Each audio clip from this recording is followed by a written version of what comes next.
Hey guys, Nicole Neales here from Sonar Sewing Patterns, and today I'm going to walk you through how to make my cork bifold wallet. Some of the many reasons that I love cork and started working with it about 4 years ago is because of the amazing properties.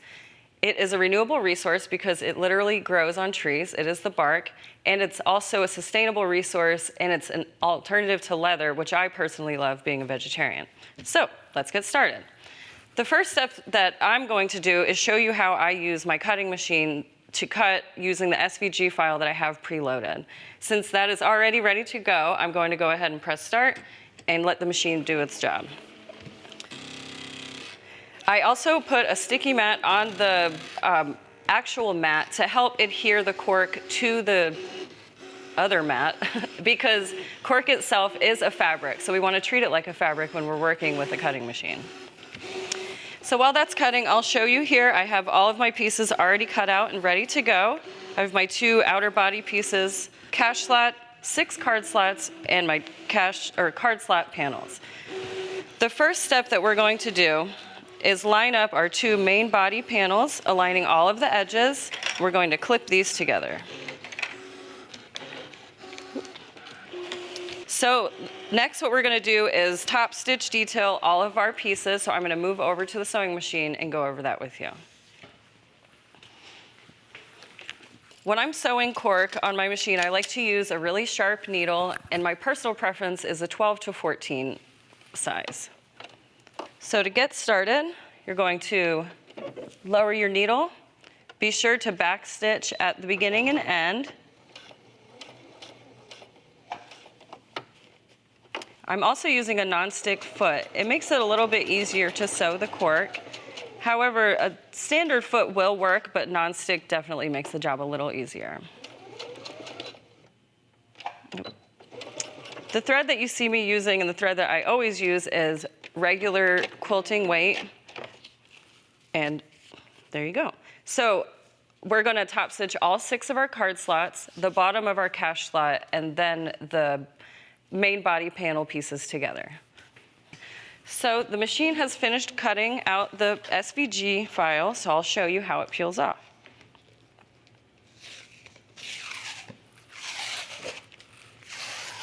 As you can see, the cutting machine took over. It made my job a lot easier for me, allowing me to cut as many wallets as I want, and it really alleviates a lot of my work that I have to do.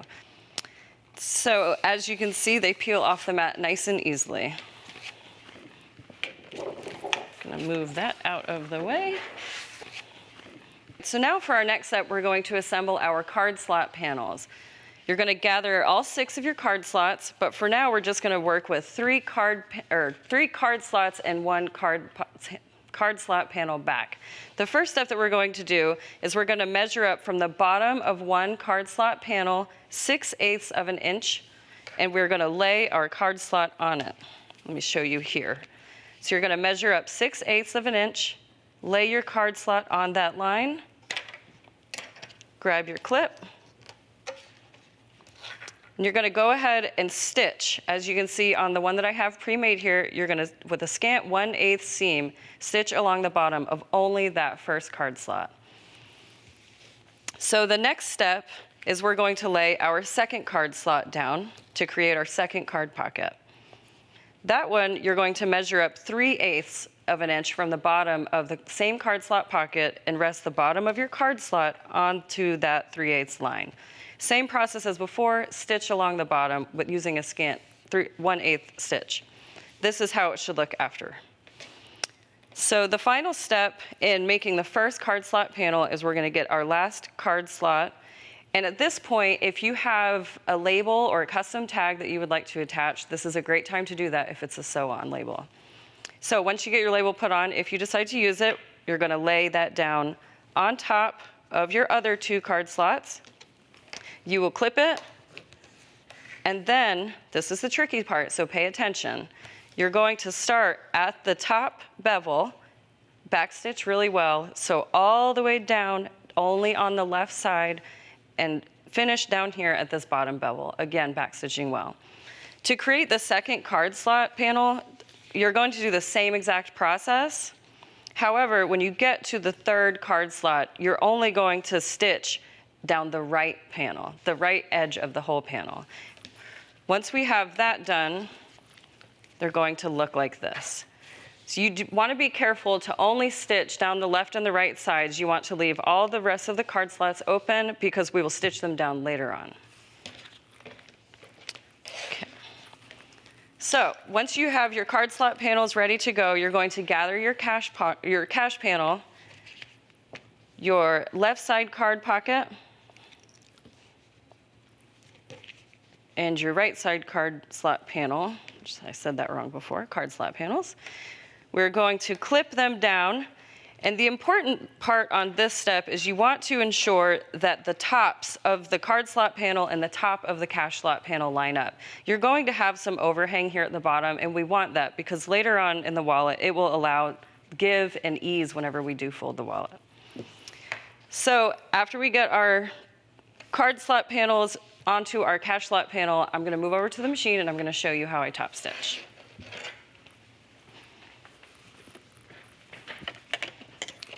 So with the tops lined up, you're going to start on the left side bevel. Put your needle down.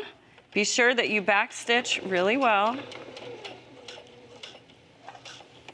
You're going to come up that left bevel and you're going to stitch all the way across, capturing the card slots.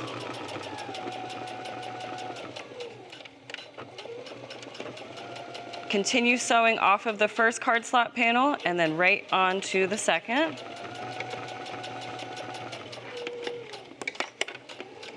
This nonstick foot really comes in handy when you're changing widths and different depths with the cork.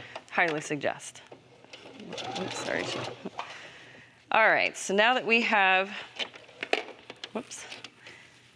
our card slots down on our cash slot, we're gonna move back over to the desk and I'm gonna show you the last step.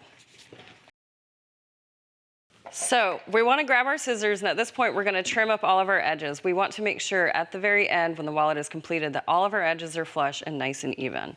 So I'm going to just snip my threads, and any excess or overhang that I have from my cash slot panel, when I join my cash slot panel to my card slots.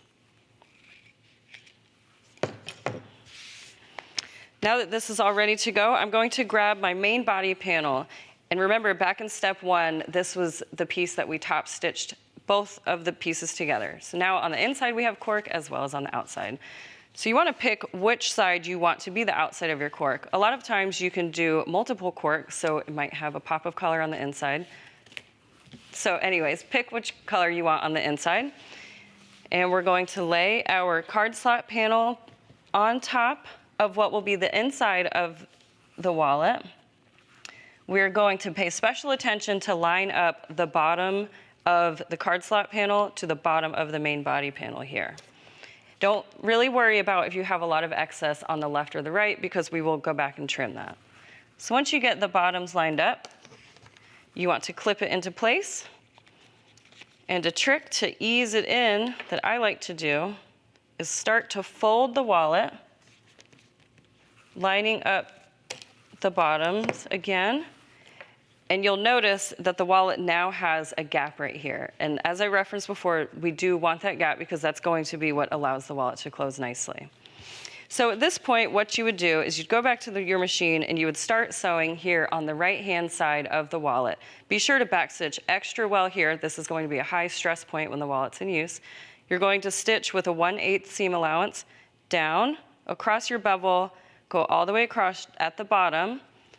Continue sewing across this gap and be sure to go really slow, take your time. You're sewing through a lot of layers here. Once you get back over to this card slot, bump back up, keep sewing. You're gonna finish on this edge. Again, be sure to backstitch really well. And then once you're done, you unclip and then be sure to trim any excess that you have on the sides and on the bottom.